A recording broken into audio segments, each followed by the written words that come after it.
कक्षा 9 विज्ञान 8 14 प्राकृतिक संपदा अर्थात स्रोत यानी कि प्राकृतिक स्रोत। विनय सर, इस वीडियो में हम जल चक्र के बारे में अध्ययन करेंगे। सबसे पहले हम जल चक्र को आकृति द्वारा समझेंगे।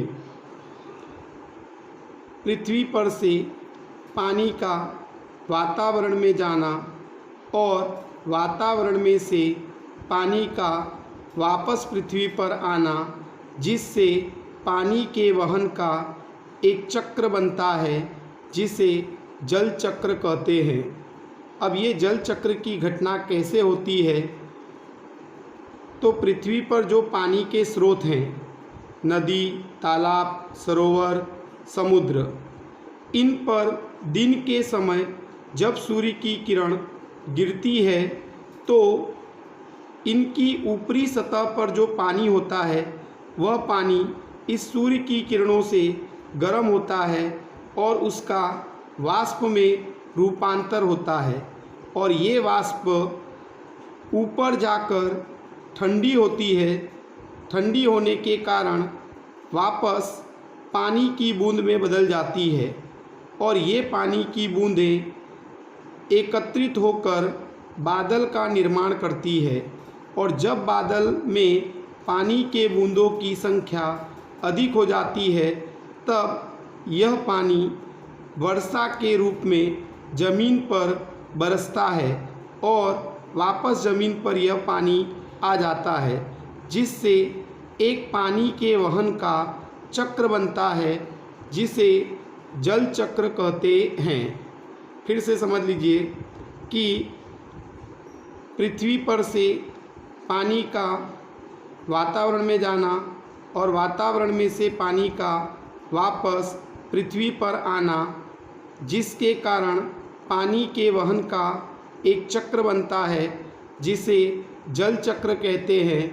यह जल चक्र की घटना इस प्रकार होती है कि पृथ्वी पर जो पानी के स्रोत हैं, नदी, तालाब, सरोवर, समुद्र, इन पर दिन के समय सूर्य की जो किरण गिरती है उसके कारण इनकी ऊपरी सतह पर जो पानी होता है वह सूर्य की किरणों के द्वारा गर्म होकर वाष्प में बदल जाता है और वाष्प ऊपर जाकर ठंडी पड़ती है और पानी की बूंद में बदल जाती है और ये पानी की बूंदें एकत्रित होकर बादल का निर्माण करती है।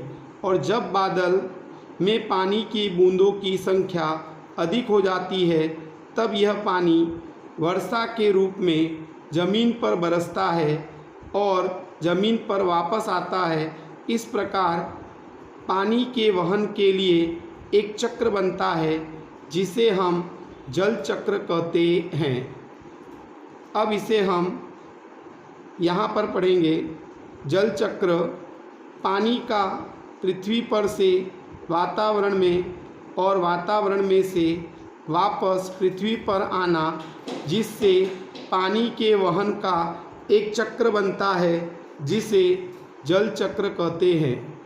दूसरा पॉइंट, पृथ्वी पर स्थित जल के स्रोत, नदी, तालाब, सरोवर और समुद्र के पानी का सूर्य की किरणों द्वारा गर्म होकर वाष्प में रूपांतर होता है, जिससे वाष्प ऊपर जाकर ठंडी होकर पानी की बूंद में बदल जाती है।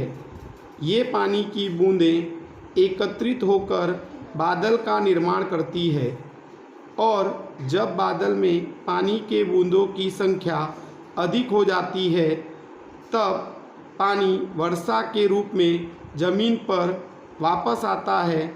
इस प्रकार पानी के वहन का एक चक्र बनता है, जिसे जल चक्र कहते हैं। Thank you.